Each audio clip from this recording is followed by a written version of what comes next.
We've got an exciting, action-packed show of government secreting today that's going to be fantastic. So hit the like, share this out on your social media, all those little free clickable analytic-y things that help support the show. And of course, you can go to support the show directly at liberapay.com/government secrets. Let's bring him on, the host of Redacted tonight and 15 other podcasts. We can't. I only have like 2 other podcasts. Hold on, I'm having a sound issue. God damn it. I thought I had this fixed. Testing. Hold on. Check. There, how's that? Can you hear me? Yes, I can, Lee Camp. We did it. It's happening, Graham. It's happening. We're doing a podcast. Nobody else has one. I know. I don't actually go to TikTok. I noticed you said they don't get the full screen. So for TikTokers, is it just like your nostril? Is that the? It's just my right nostril. Yeah, just one. That's nostril. all they get on TikTok is just this right nostril. TikTok is like the only way for them to see both of us would be you'd have to like join me. You'd gotta tilt your head.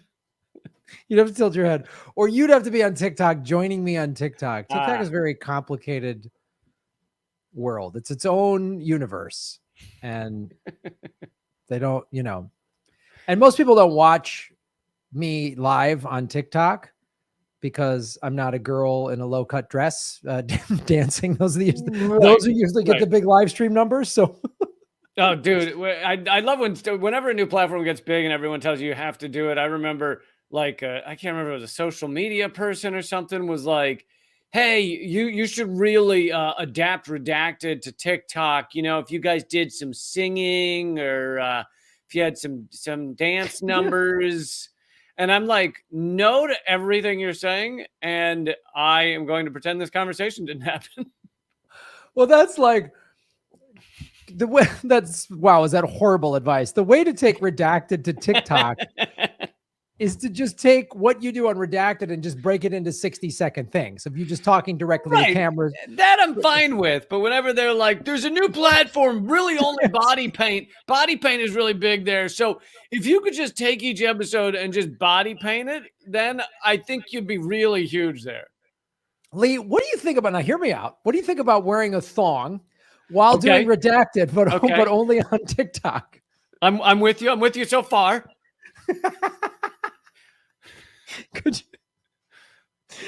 Oh man, I can have clothes on over the thong, right? Sure. Sure.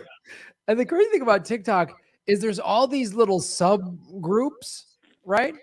So I was just scrolling through the For Your page, and it's just like, I like some people that are funny on TikTok, and I follow like some like Neil deGrasse Tyson and some people that talk about. Oh, I bet his dance numbers are intense. Fantastic. I'm a star. A lot of that. He just twerks talking about the collapse of the universe. But then I just came across, I was like, what's this? And there was all these people talking about swinging. And then I see all the hashtag is swing talk. And I'm like, wait, well, how did I stroll into swinger TikTok? And there's these upside down pineapples, which is like their code. Oh man, that's the other thing. If you don't know the right emojis or really the wrong emojis, you can send some horrible coded message. Apparently, I just said I'm into white supremacist cunnilingus. I didn't just with a couple of vegetables. I have destroyed my life. I didn't realize I just signed up for a Ku Klux Klan orgy. I didn't realize that's what happened, but they already charged my debit card, so I figured I might as well. But listen, you can't send a kiwi to someone, Graham, without understanding the repercussions. I mean, come on. It's just like you can't just be spraying kiwis all over the place. This is where it's just like, this is when the internet's like, this was better when this was just like off of the internet. You guys were just doing this yourselves without me having to see it. Like, this is better when you just had to be underground. Right. And now it's just like, Right. So I guess I'm in swing talk now. So I don't know what that means. You know, if TikTok is a big part of your swinging, then I think you're doing swinging wrong. I think I think most of it should be IRL, honestly. Like a large percentage should be in person. Well, this is, I'm sure like Mark Zuckerberg is already working on some sort of Oculus Rift sex party thing that he can monetize to children or whatever in his horrific billionaire world. Hey everybody, welcome to Government Secrets, episode 62, Swinger Edition. Beep, beep, beep, beep, beep, beep. Were we going to do it on this episode, this new segment of This Day in History? Yeah, we're going to do a short one called This Day in History, or sometimes it'll be This Week in History, but for this one, it's This Day in History. Yeah, so it's new top of the segment thing, because our producer, who shall remain nameless, is like, I don't think you guys should be talking about smoothies so much. And I was like, man, he hates smoothies. I knew he worked for Big Dairy. Yeah. And I kind of assumed that the smoothie lovers was like 60% of our audience. So I don't really understand why we would go that direction, but avoiding smoothies. Yes, somebody gets mad at vegan smoothies. They just I'm sure there's some anti-vegan smoothie lane in TikTok that I'm missing. Dude, that is the number one thing to get right-wingers to say they want to punch you, is if you just say the words vegan smoothie towards them. Oh, I would love to have a fight with the right-winger about that. Just a fist fight. Anyway, so now we're going to start a new section. Yes, we're going to do it. It's just a short segment. And for this day in history, so it's just a week in history, but this time it's This Day in History. It's November 5th. We have Guy Fawkes Day. Now, a little bit of the history real quick. For more than 400 years, this is an article in the Atlantic about it a couple of years ago. For more than 400 years, Britain has remembered November 5th, right? Remember the 5th of November. But what's interesting is that it kind of has a different meaning in Britain nowadays than it has around the rest of the world. And you know, a lot of people may already know this, but they celebrate it as in fuck Guy Fawkes, right? That guy, we need to make effigies of him and we burn them, and then there's a lot of fireworks and shit like that to commemorate. So they're commemorating this failed 17th century plot by a group of English Catholics to blow up the House of Parliament, with the country's entire political establishment and reigning Protestant monarch, King James I, while inside. And it was called the Gunpowder Plot of 1605. The plot was revealed to authorities in an anonymous letter during a search of the House of Lords in the evening of November 4th. Guy Fawkes was discovered guarding 36 barrels of gunpowder, which is enough to have reduced the House of Lords to a pile of rubble. And then he and the conspirators fled. Well, he was arrested there. The conspirators fled. They eventually caught them. Several made a stand while they were being pursued by the sheriff. And at their trial in January 1606, 8 of the survivors, including Guy Fawkes, were convicted and then hanged, drawn, and quartered, which seems like overkill. Like, I think that they really went over the top back in the day. I think that's where the word overkill actually came from. It's like, he's dead already. No, he literally, like, you broke his neck with the first thing. Yeah.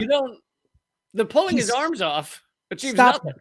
Breathing. It's over. Like, he's done. Like, then they had to be, no, he could still, you never know. You never know with these guys. You never know. He could, I dare say he could still be going. He could still be breathing. If you've ever seen a Halloween movie, you know that he might not be dead, and unless you see, he might come back to life. That's true. They thought a lot of them might go full vampire, and so if you pull off their arms and legs, then at least they're not going to run after you very quickly. They can turn into a vampire, but it's really a kind of a wiggle. It's just a wiggle towards you. Well, getting back to Guy Fawkes, one of the things why it's been brought back to life was the V for Vendetta. First was a graphic novel series that came out in the 80s that Alan Moore did, which was really going into how Britain had become a police state, a totalitarian state, and it painted this dystopian future. It was an amazing graphic novel series that came out. They made it into a movie in about, I think, 2005. Okay, humble bragger. I read the book. I get it. Okay. I used to have a podcast called Comedy Film Nerds. So there's really all I did was talk about shit like this. So yeah, and then they made a movie that changed some of the stuff from the graphic novel. But again, the Guy Fawkes mask was heavily used in that movie, right, which then has been kind of co-opted by certain activists. right. Some hacktivists have started to wear it, you know, and right. It became a big thing also during Occupy. Right. But anyway, even despite the fact that it's been co-opted by some certain groups, still, I feel like, you know, for me and a lot of Americans, and I can't speak to a lot of other countries, but most people view Guy Fawkes as this kind of like awesome anti-government, anarchist. Whereas the celebration, the reason the government of Britain was okay in the first place in having a legit holiday for 400 years was like, let's celebrate killing this guy who was gonna blow up Parliament. So they're kind of trying to achieve the reverse, and now he's become like a hero. Now they're like, boy, too bad he didn't succeed. And the British government's like, no, we're happy we killed him. It's like, stop. They're like, please stop celebrating. You're supposed to hate. He's the bad guy. Blowing up Parliament's a bad thing with everybody in it. And everyone, all the citizens are like, we're like, but hold on. All of you who are fucking our lives, you're all in there, right? Because I don't. Where's the bad part come in? I'm sorry. I'm just a little confused. I'm totally with you. I'll celebrate whatever you want me to celebrate. I didn't catch where it's bad. Yeah, I can't put my finger on it. So, and I think, I mean, especially in America today, we would never need somebody like Guy Fawkes because we have a thriving democracy where people are represented and their needs and wants are heard, and a handful of ruling elites don't run the country. So I feel like we don't probably need it any. You know what I mean? Like, I absolutely agree, and I think you didn't even need to say that. I mean, of course, I don't understand why you thought that needed saying. Good point. Good points all around. So that's what happened on this day in history. New segment, new opening segment, because somebody hates vegan smoothies. Beep, beep, beep. Because the man whose sour name is nameless hates vegan fucking smoothies. He hates them so much that he will drink a vegan smoothie, but he'll blend up bacon into it. Just to do it. Just to be a dick. Just to be a dick. Just to ruin it. All right, let's get into, we'll call it segment 2. Sure, why not? Sure. Or first segment after the This Day in History segment. Segment 1B. 1 Bravo. Who's going first? Did we determine that? We didn't. The slides are set up with my topic first, but okay, cool. It's up to you.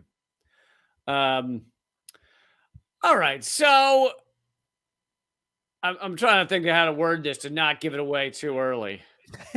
I want. Spoiler alert! America did something. I want the horrible. suspense. The suspense of how America was awful. All right, yeah, America only plays a bit of a role in this one. We're branching out into white governments being assholes in general. So. Sweet. In 1884, at the request of Portugal, German Chancellor Otto von Bismarck, best name ever, called together the major Western powers of the world to negotiate questions and confusion over the control of Africa. Hey guys, let's get together and really discuss what's going on here with Africa, because I don't think we've really nailed down what is what in Africa. Bismarck appreciated the opportunity to expand Germany's sphere of influence over Africa and hoped to force Germany's rivals to struggle with one another for territory. That conference, the West African Conference of Berlin, lasted 104 days, ending in February 1885.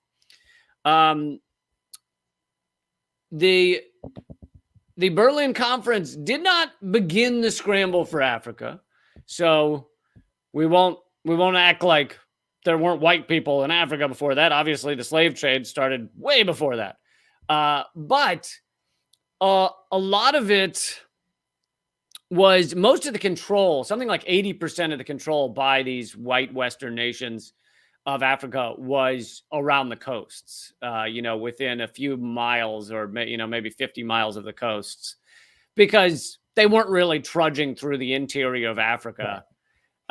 So really what they did was get together in this room and literally there was a giant map of Africa on the wall. And they were like, see, there's this whole area that we haven't just destroyed the lives of everyone living there. And if you just look at the map, like there's a lot we're missing because we've only really hit around the coasts.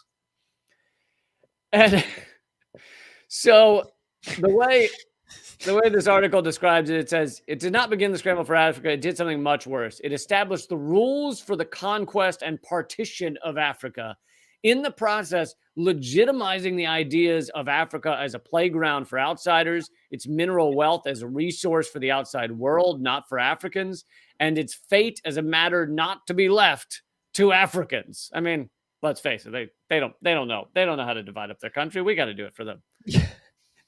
I mean, sorry, their continent. Their continent. We decided, well, and I guess just by colonizers decided, white colonizers decided, we're better. So we're going to tell people how to run their own continent and take all of their people and resources. Well, Graham, I think you can agree. White people's brain balls just work better. So yes. Every time I watch a Karen video, I think, yep, white people are better. I think we got it dialed in. We really know what we're doing. The countries represented included Austria-Hungary, Belgium, Denmark, France, Germany, Great Britain, Italy, the Netherlands, Portugal, Russia, Spain, Sweden, and Norway were one country at the time, united at the time, Turkey, and the United States. Of those 14 nations, France, Germany, Great Britain, and Portugal were the major players at the conference, controlling most of colonial Africa at the time. You'll notice what I didn't mention, Graham. No.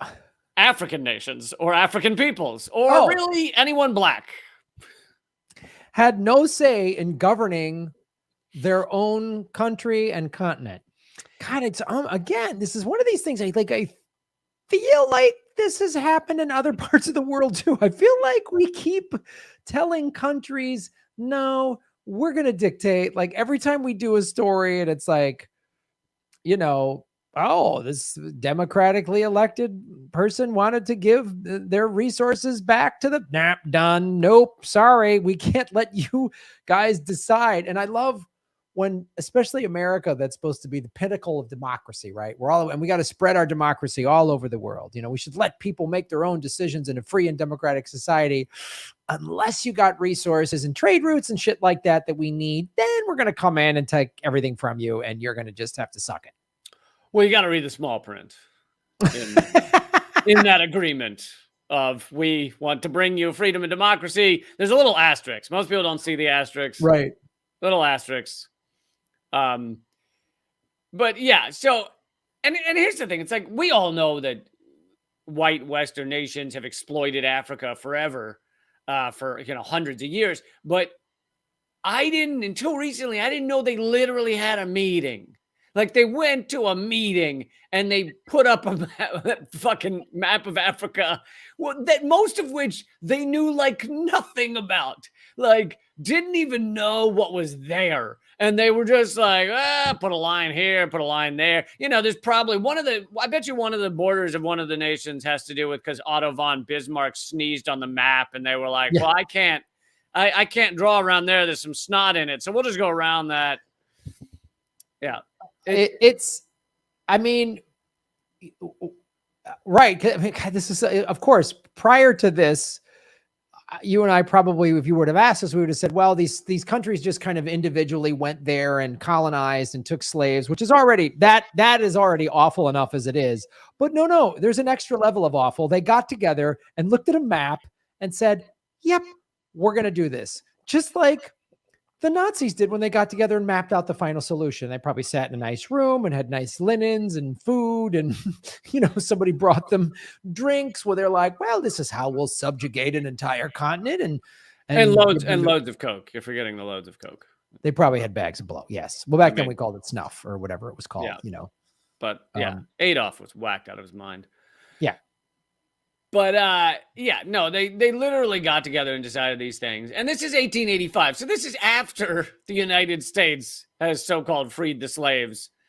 Clearly our view on what black people were entitled to, like freedom in their own continent and things like that, that did not apply. No. So this article, by the way, I'm getting this from an article on Al Jazeera, a little bit from Wikipedia. They say it was no accident that there was no Africans at the table. Their opinions were not considered necessary. The efforts of the Sultan of Zanzibar to get himself invited to the party were summarily laughed off by the British. Oh, why would we? Oh, that's a good one. He wanted to be involved in the divvying up of his country. I mean, that'd be ridiculous. Wow. The audacity of that man thinking he can have a say in how his country is divided up by rich white colonialists. Crazy audacity. Crazy. I mean, that's the problem with black Africans. Just crazy audacity. Always. Like, and again, it kind of goes back to like America right now is currently the capital of all evil. But Europe really had a long, rich history of being horrible. No, yeah, absolutely. Like Britain is Goebbels right now, and we got plenty of henchmen doing our work with us. Oh. So I know this will shock you too. It was dressed up as a humanitarian summit. I love that class. It's a classic. It's a throwback. It's old school. There we go. Still using these good plays today. We just love this book. To look like welfare of the locals, its agenda was almost purely economic. Few on the continent or in the African diaspora were fooled, though. A week before it closed, the Lagos Observer declared that, quote, the world had perhaps never witnessed a robbery on so large a scale. 6 years later, another editor of the newspaper, comparing the Legacy Conference to the slave trade, said, a forcible possession of our land has taken the place of a forcible possession of our person. At the time of the conference, I mentioned this earlier, 80% of Africa remained under traditional and local control.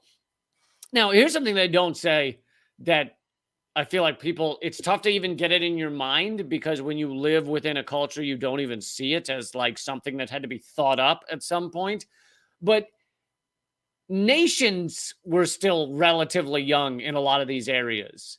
Like the idea of like specific nation states as opposed to peoples and monarchies was still relatively young, and Africa didn't really abide by this kind of idea of nations. They had loads of tribes. I think actually I'm coming up on that part.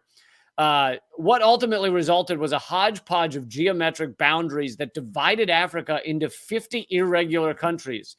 This new map of the continent was superimposed over 1,000 indigenous cultures and regions of Africa. The new countries lacked rhyme or reason and divided coherent groups of people and merged others that were completely at odds.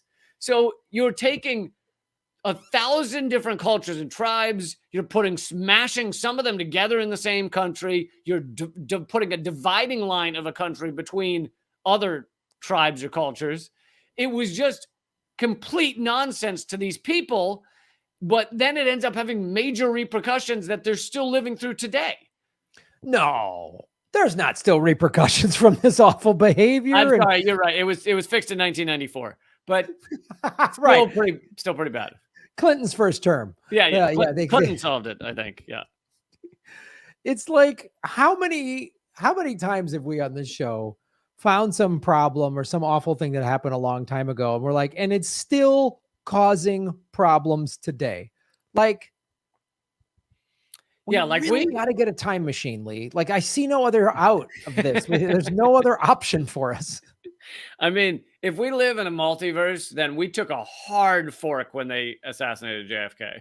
Oh God, there's a parallel Earth right now where everybody's getting along and there's no war and they're going to be like clean water. Oh my God.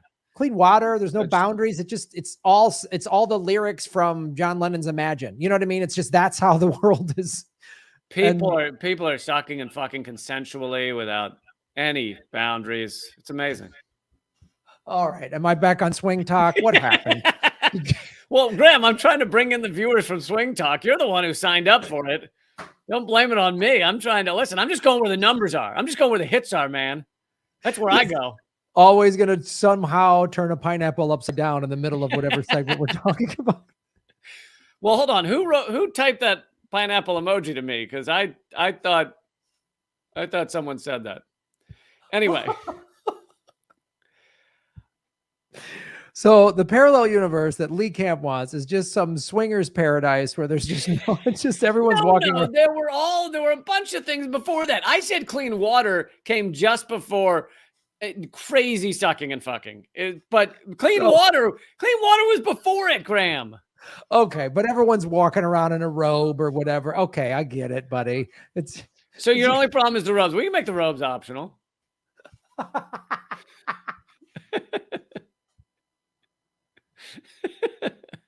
Just clean water, Caligula. I get it. Robes are, you know what? I'm saying it right now. Robes are optional. Slippers mandatory. Slippers are a must. Robes optional. Oh God. I guess I gotta stay in this universe. I don't know what to do. I'm trapped. I'm trying to share these slides, but I'm fucking it up. All right, there it is. Oh, here we go. I'm gonna put it on the screen. So 30 years ago, it's now been 130, whatever, 7 or something. It's 136, I think. But anyway, carving up Africa. And then here's someone's mock-up of basically what they did. Wow. Wow. Kind of insane. And here is a current map, somewhat current map of Africa, and the orange is various ethnicities, and the black lines are the white lines are national borders, and the black lines are various tribes. So it's like the country's just sliced through everything. Oh, dear God. I think we reached the Graham Speechless part of the show. We hit it, buddy. What minute mark are we at? 30. If we just want to take a moment, we can just have a moment of silence here. Oh, it's God. I really love doing this show, but this moment is always like, if you and I weren't making each other laugh, I don't think I could do this show. I really couldn't. If you were like super serious, like you were just like a professor that wasn't funny and was super serious, and so I couldn't even riff with you. I would have stopped the show a long time ago. You're saying if I was Chris Hedges it right now, then I mean, God, I love Hedges, love him to death, but it doesn't seem like a cat I can riff with.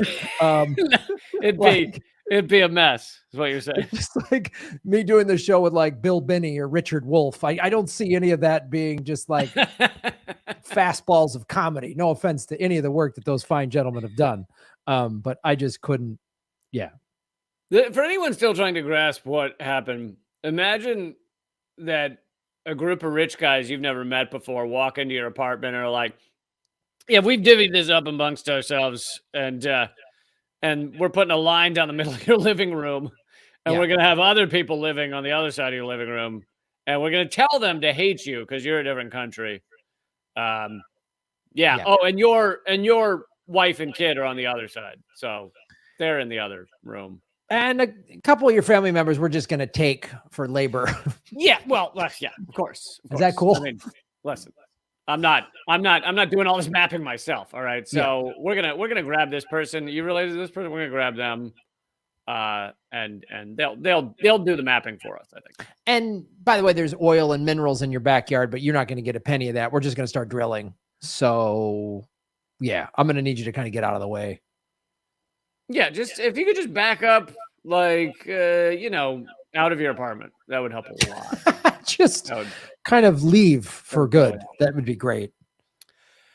All right, so the outcome of the conference was called the General Act, and it was signed and ratified by all but one of the 14 nations at the table. Now, this one might shock you, Graham. This one, I feel like this is the only curveball of the episode. The United States did not sign the agreement. Why? Because they didn't get a big enough piece of the pie? I think it likely, the only information I found on it was that political dynamics at home changed by the time the document was going to be signed. But I bet it had to do with the fact that they didn't get anything. They're not really listed on this list. There's no way the abstention of signing this from the United States was done for like moral reasons. There's no way. Well, because you don't show up to a meeting of like, here's how we're going to divvy up Africa unless you're game for it, Yeah. There's not. It's like you don't go to a cracked in and you're like, no, I don't want any. I just wanted to be here, be in the room, chat with you guys. I'm not going to partake. I just wanted to say hey. Yeah. It's like the Godfather, the meeting of the 5 families where they're talking about divvying up the drug trade. There wasn't like one of the 5 family mob guys that's like, hey, you know what? This ain't right. I'm going to just sell Girl Scout cookies. This seems wrong to me, guys. This seems wrong. No? Am I the only one? I don't mean to cast aspersions on anybody in this room, but I'm going to walk. All due respect. Well, I think it speaks to a lot to their goals that the U.S. did not walk. They just didn't sign it. Right. They just didn't sign it. But, so here is the what basically ended up happening. Now, it took until 1914 for Africa to become fully divided into the 50 states. Basically, bickering continued amongst the rich white men who were dividing up Africa. But ultimately, by 1914, Great Britain wanted to create a Cape to Cairo collection of colonies, and they almost succeeded with their control of Egypt, Sudan, Uganda, Kenya, South Africa and Zambia, Zimbabwe and Botswana. The British also controlled Nigeria and Ghana, and those are mainly the modern names, not all. They weren't all called that then, but France took most of Western Africa from Mauritania to Chad, as well as Gabon and the Republic of Congo. Belgium and King Leopold II controlled the Democratic Republic of Congo. Portugal took Mozambique in the east and Angola in the west. Italy's holdings were Somalia and a portion of Ethiopia. Germany took Namibia and Tanzania. Spain claimed the smallest territory, which was Equatorial Guinea. So, Spain, they only stole a little bit of Africa. I think they can walk away with their head held high. Yeah, they were too busy stealing Central and South America. Yeah. I think you had it right. The U.S. was mainly too busy trying to steal Latin America to really get too heavily involved in Africa. Though the attempt to create a free trade area in Africa, and I love the idea of free trade in Africa, really was a free access to to extract and steal the resources of Africa for white men. That is what they mean by a free trade area. Though the attempt to create a free trade area failed, and it was an attempt to keep the continent from becoming a spark for and a theater of conflict between European powers, it ultimately was doomed. The principle of effective occupation, quote unquote, was to become the catalyst for military conquest of the African continent with far-reaching consequences for its inhabitants.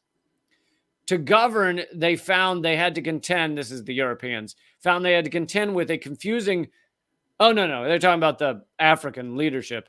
Found they had to contend with a confusing milieu of fluid identities and cultures and languages. The Europeans thus set about reorganizing Africans. No, I had it right the first time.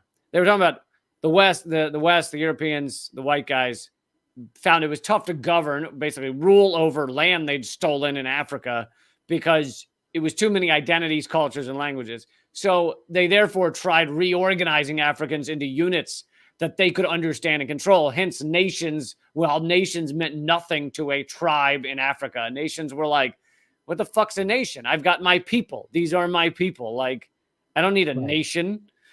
Yeah, and boundaries and, you know, all this other crap that so many indigenous tribes are just like tribal. Like, no, we just kind of, we operate in this area and we trade with this people and we kind of overlap. And, you know, it's like we share this hunting ground with them or whatever. Right. And they know if they come in this area, then we'll fuck them up. And if we go in that area, they'll fuck us up. But this other area we share, like those kind of things were known. And instead they're saying, oh, no, nations are all that matter. And I have a bit about this in my act, how like the whole idea of national borders even today is fucking ridiculous. It's like, who drew that line? Who drew that line and said a guy born on this side is different from a guy born on that other side? Like it's complete, utter nonsense, but we all are so ingrained with it that like you couldn't even imagine a world without these nation states. No. So as Professor Terence Ranger noted, the colonial period was marked by systematic inventions of African traditions, ethnicity, customary law, quote-unquote traditional religion. Before colonialism, Africa was characterized by pluralism, flexibility, multiple identity. After it, African identities of quote-unquote tribe, gender, and generation were all bounded by the rigidities of invented tradition. Oh, Europe. And you got to figure that Christianity was behind a lot of this too, of talking about forcing everybody's views on this, and you have to do this, and you have to have it's so dumb. Well, they were all going to hell anyway, Graham. So why not? Sure, exactly. You know? I mean, if they're headed for the fiery down under, then what's the problem? I mean, the Bible said it was okay to own slaves, so why not? Yeah. Today, Africa is still seen primarily as a source for raw materials for the outside world and an arena for them to compete over. Conferences about the continent are rarely held on the continent itself, which is fucking crazy, and rarely care about the views of ordinary Africans. The sight of African heads of state assembling in foreign capitals, even today, to beg for favors is basically a reenactment of the Sultan of Zanzibar's pleading to attend a conference where he would be the main course. God.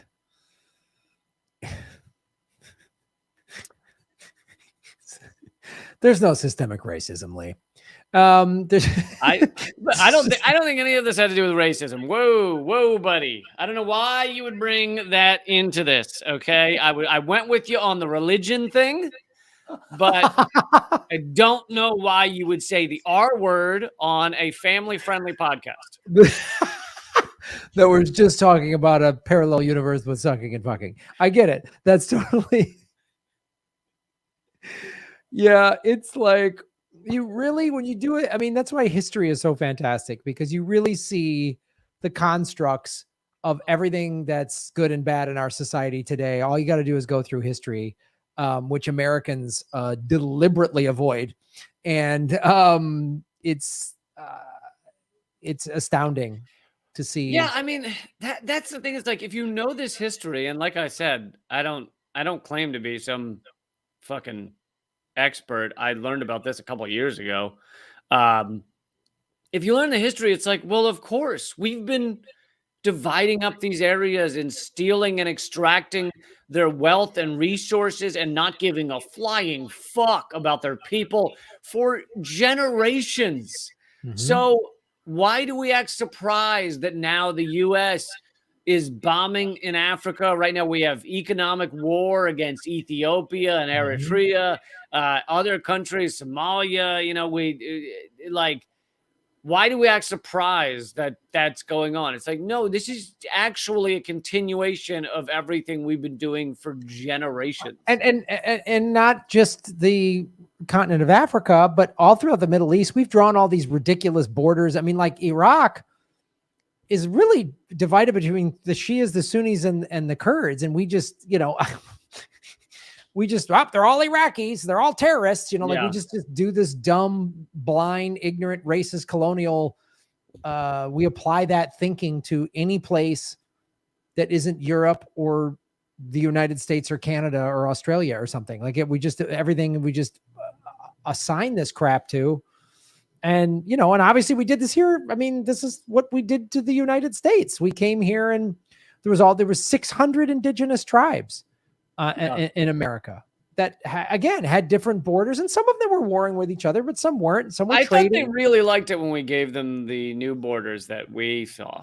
They loved it. They loved having their land taken away and being put on reservations and having no rights. Yeah, they loved it. It's fantastic. But it's just like, is that why they're called reservations? Because they were like, I don't know about this. Don't really want to be here. This doesn't sound like a good idea. And then we did really cool stuff like the Navajo reservation, where they can't like own the land that they're living on because the government technically owns it.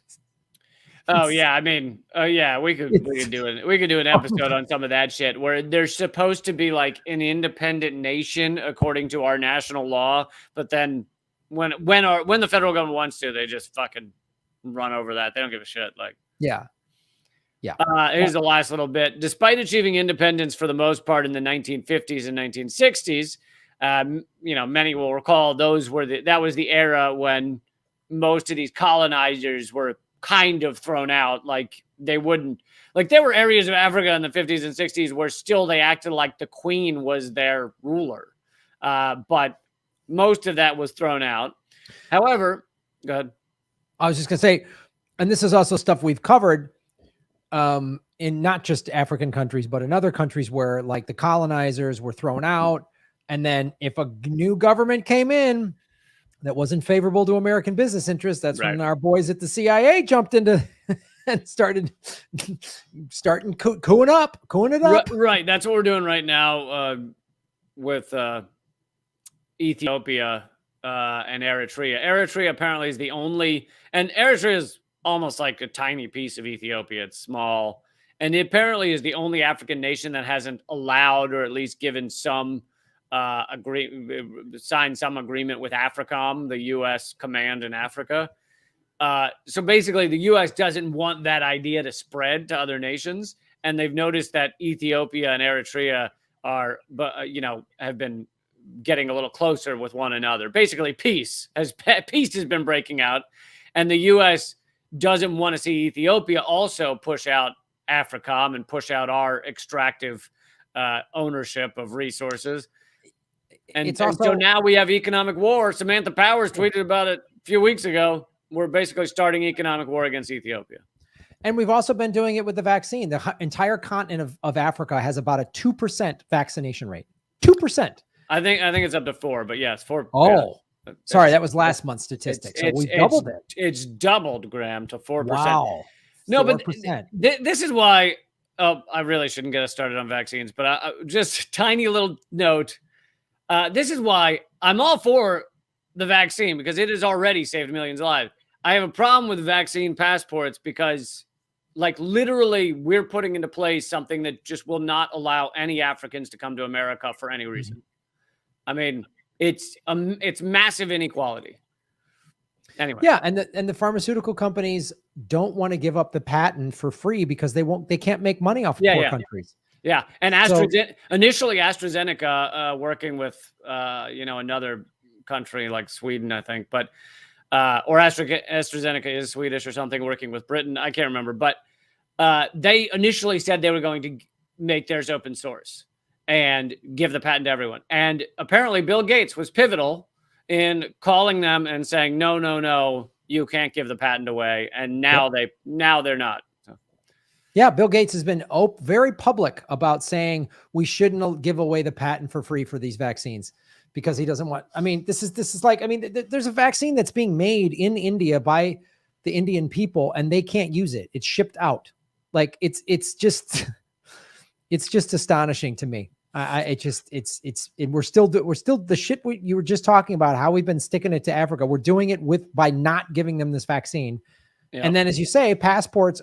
So we're going to use that as well, they're not vaccinated. Like it's their fault that the West won't give them vaccines. Well, yeah, it's hilarious because it's like under Trump, it was called the Muslim ban, and it was incredibly offensive. Under Biden, it's called a vaccine passport, and it's completely fine.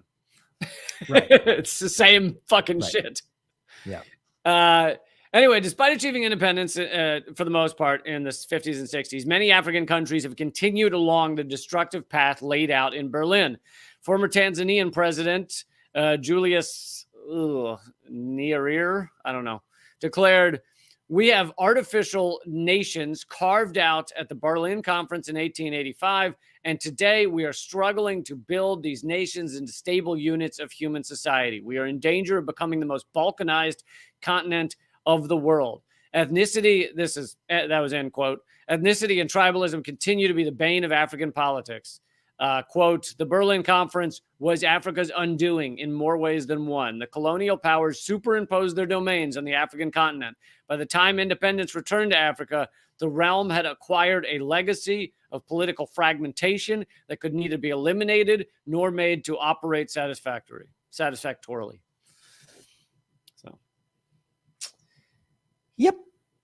Turns out you chop up a people and you destroy all of their traditional and historical culture and religion and traditions, and it apparently has some kind of impact on them. I don't get it. Yeah, it's weird. It's weird when you just completely destroy a place and shake it up and draw new lines. It's just like, it's like going and saying, "Hey, now this is your family." No, I don't know them. Now that's your dad. That's your family. Yeah. Now you hate half your family who's on that side of the line, but you love these people over here that you were that you hated before. Oh, I do. Yeah. Hey, I had no idea. This will work. All right, dude. Should we move to the next one? Yeah, let's do it. Do we have time? Yeah. We got time. Come on. Government secrets. This one's gonna be a positive one, right? I don't think we've ever done a positive government secret because there's no such thing. It turns out secretly our government gave cream pies to the indigenous. It was like zebra cakes. They gave out zebra cakes to the indigenous secretly. They didn't want to tell anyone. The CIA has been going around and breaking up evil drug and criminal cartels and letting people have freedom, giving stolen land back to people. The CIA has been secretly doing that since the 1960s. Because they're very humble and they didn't want to make a thing out of it. So they were just secretly giving land back to the indigenous. Yes, they are so. I wanted to talk about the untold history of Obama and the CIA. So this is... Please, whatever you do, don't say anything negative about Obama. Okay, I'm still a huge supporter, and I think the hope and change is right around the corner. I think it's right around the corner. So hope and change is coming right around the corner. And the reason why I vote for any blue is because of Joe Manchin and Kristen Sienna. If that's not proof enough of how the vote for any blue helps, I don't know what more you need. I don't know what more evidence you need. Yeah, no, I mean, it's any blue, but Obama proved that blue is so cool. I mean, blue is where it's at, man. And Obama proved that. And listen, you can't create hope and change in 8 years. All right. So we're just waiting for year number 13, 14. It's really hard to do hope and change when, at least for the first 2 years of your presidency, you controlled both the House and the Senate. I mean, that makes it really hard. And then, it's also hard to do hope and change when you're dropping more bombs than your predecessor. So there's that. This is, all right. So despite his liberal pretensions, Obama's foreign policy was dreamed up at Langley, which should not have been surprising given his background. Please tell me they had a big map on the wall. of Africa, and they sat And around. he just cut it up. Yeah, it might have been the Middle East first. I don't know.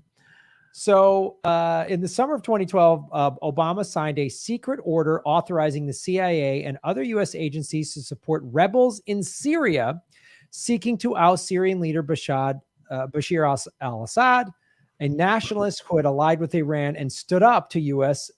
Proxy Israel.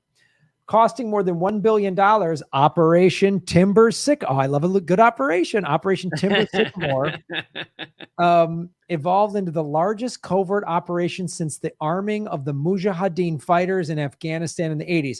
Again, another great CIA operation that worked. There's been no collateral damage. No blowback. That is our motto. No blowback. No blowback here. So this is in a meeting about Afghanistan. Obama told CIA Director Leon Panetta that the CIA would get everything it wanted. Because they really have been hamstrung. You know, before Obama, just nobody was giving the CIA anything. It was all very tight. They didn't have the money. They had to borrow staples from like fucking Starbucks. They go into Starbucks. Can I have a couple of staples? Like it was rough times. How many bake sales has the CIA had to have over the years? So many. I can't even, I've lost track.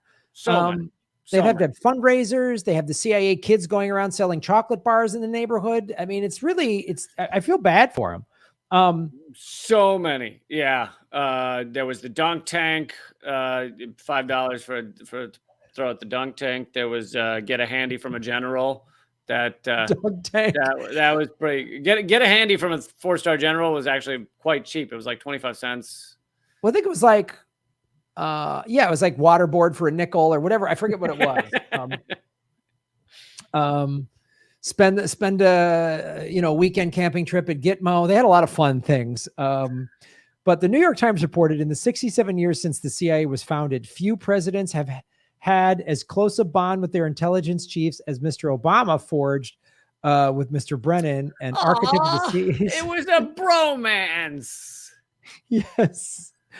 John Brennan. And they didn't think there'd be any broback. I know. I know Obama's, but his tweets were nice. So go easy. Don't be so hard on Obama. That's true. His tweets were so loving. It was an anonymous cabinet member explained that presidents tend to be smitten with the instruments of the intelligence community, but Obama was more smitten than most. This has been an intelligence presidency in a way we haven't seen maybe since Eisenhower.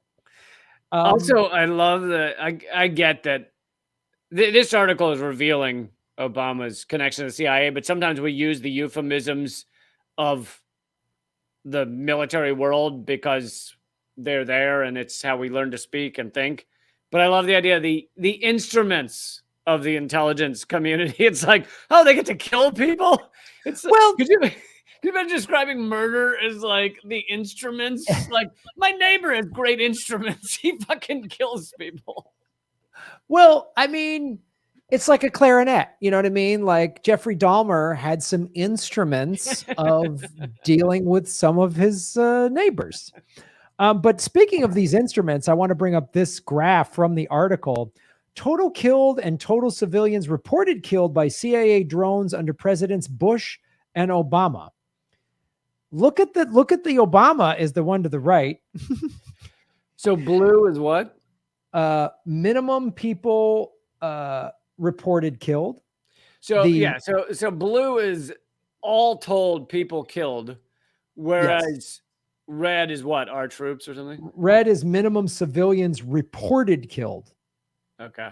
And again, this is the minimum. This is what was reported. And we always know that on the ground, they'll say, oh man, that killed, 40 people. And then the military go, oh, it's probably only 9 or whatever. You know what I mean? Right. So, because I remember reading about how they switched it under Obama to start defining any male of military age as an insurgent. Yes. Meaning they could blow up, and military age over there is like what, 14, 16. So they could blow up all the little 16-year-old boys, all the 80-year-old elderly men, and just go, oh, it's insurgents. Yeah, it was all. It's just insurgent. It was a boy. He was 16. It's insurgent. Yeah. You know, like that's what they've always done. And then Biden is doing the same thing. Trump did it. Biden's doing it. It's just preposterous to me. It's some of the other things. Obama's boasting funding for the National Endowment for Democracy, which promotes regime change in countries defiant of the New World Order, and his drastic expansion of the use of drones, as we just showed you in that slide. The Obama administration also backed coups in Ukraine and Honduras, pivoted the U.S. military to Asia, ramped up arms sales to Saudi Arabia, and expanded military bases in Africa. Something we were just talking about in your segment, helped suppress evidence about CIA torture, refused to pursue a criminal case against the CIA's money laundering bank, HSBC. Nice. Eavesdropped on U.S. allies and a U.S. congressman, Dennis Kucinich, who opposed his administration's illegal invasion of Libya that devastated that country. Stepped up surveillance and efforts to destroy WikiLeaks and its founder, Julian Assange, and presided over the persecution of a record number of whistleblowers under the Espionage Act of 1917. That's a fuck of a resume right there. Yep. This is all under the supposedly most left-wing president we've had in a generation.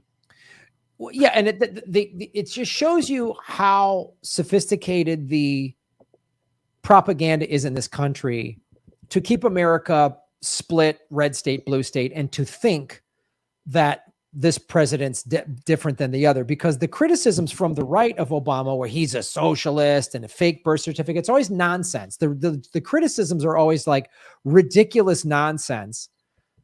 It's like they've used COVID. They've used COVID as a thing because they agree, you know, like Fox News agrees with all of his, of course, obliterating people. Of course, they had no. If any of the news agencies, the big ones, are critical of a president with war, it's never like war is bad. What are they doing? They're not doing war the right way. That's the only way they will. It's like, you know, but most of the time they'll agree with it. Like when you had Fareed Zakaria saying Trump became president today when he dropped his first bombs on Syria. I mean, so that's the only way you can criticize. And Fareed Zakaria is viewed as this like left-wing CNN host. Yeah. Like total left. That's the left wing. He became presidential when he dropped bombs.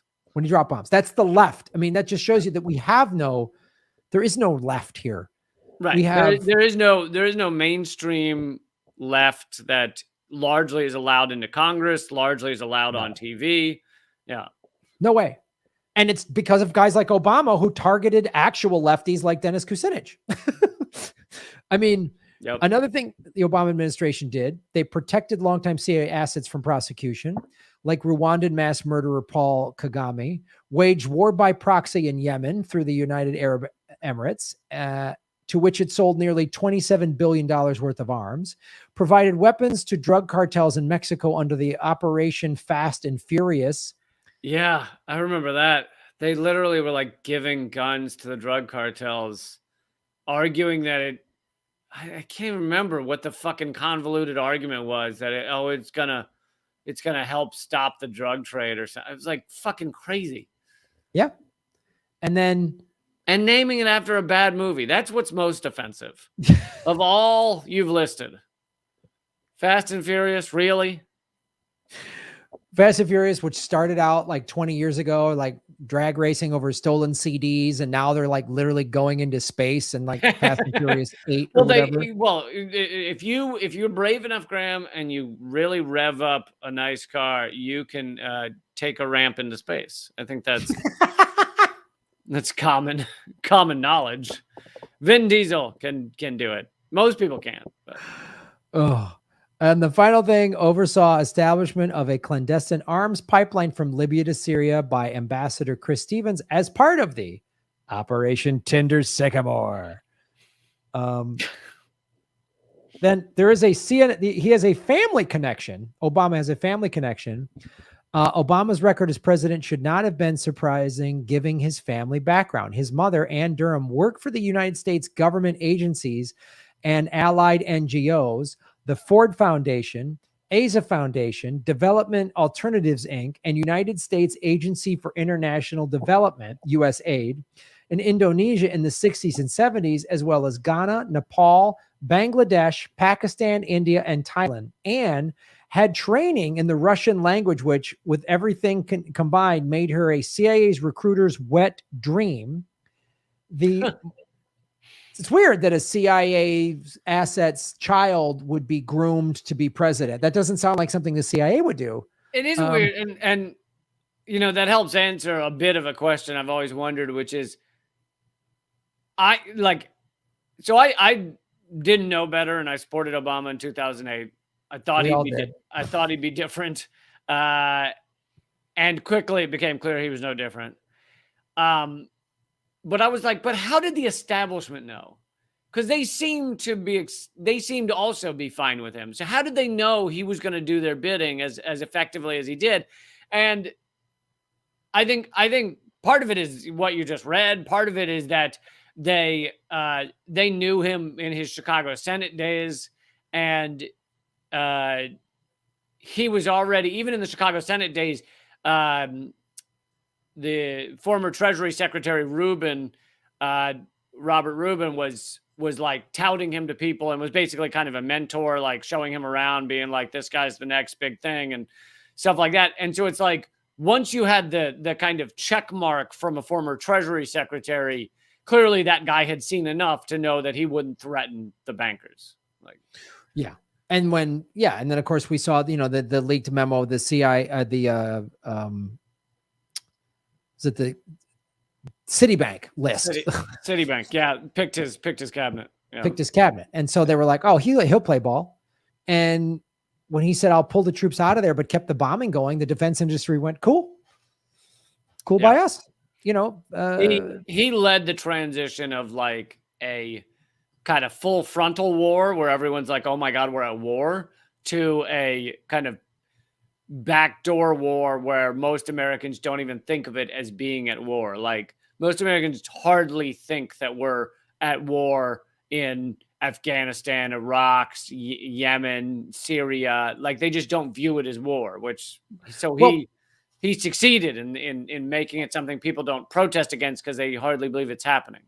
Yeah, because he did the thing of pull the boots off the ground. So there's no flag draped coffins. There's no, you know, the news channels would do memorials at the end of each channel. These are the soldiers who died today. So Americans are being reminded, oh, wow, we are in a war. People are dying. You get those guys out of there and you just drone strike the shit out of everybody. Well, now Americans think it's over. It's done. Yeah. And you had the big celebrations of the soldiers leaving in 2011 Iraq, right? You have all that stuff, all those theatrics to say the war's over. I mean, we had a mission accomplished. Sure. Yeah. We had, everybody. Bush had one, Obama, everyone had a mission accomplished. So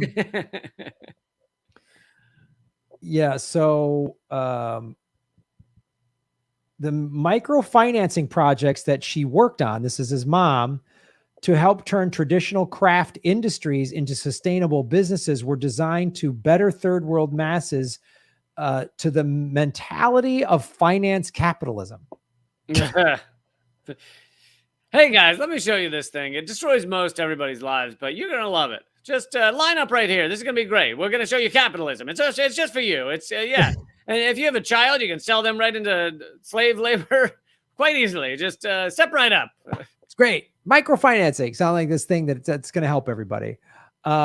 Durham's boss at USAID in Indonesia, Dr. Donald Gordon Jr., author of Credit for Small Farmers in Developing Countries for USAID, was identified in Julius Mader's 1968 book, A Who's Who in the CIA, as a CIA agent. So she worked for a boss. Another boss, Peter Geithner, who had a son named Tim Geithner. Does that name sound familiar to you, No way. The Geithner lineage? Yes. Anne obtained a bachelor's and master's degree in anthropology at the University of Hawaii, writing a thesis which argued that Indonesian villagers were dynamic and could produce greater wealth if they had access to market incentives and capital. If they just would take a seat on the floor of this sweatshop and sew these sweaters, I think the stars, the stars are the limit. The sky's the limit. Like, and this is, Obama's freedom fighter mom went to Indonesia in the mid-60s at the time that the CIA supported a military coup led by General Suharto against the left-wing regime of Sukarno. Now, Suharto was a butcher. 2 million suspected members of the Indonesian Communist Party were rounded up and massacred in the aftermath, and thousands more were imprisoned, many for decades. So she was hanging around during a CIA coup. and that's where he spent his earliest years, right? Indonesia. Yep. Much of Ann's anthropological consulting field work was carried out in East and Central Java, which provided a hotbed of support for the PKI, including among members of the Javanese Women's Association and Labor Federation. The CIA at this time employed these evil motherfuckers. They employed anthropologists and development workers as undercover agents to gather information on villagers' political affiliations, in which Anne, according to the thesis advisor Alice Dewey, had taken an interest. So here's this nice... Oh, I learned about this in Avatar. You send the anthropologist in to lay the groundwork so you can get the unobtainium. Oh, and there's a picture of the mom. Here, I'll put it up there, of just like, this is Anne, and it's just how they get this done. So this is, look, there she is.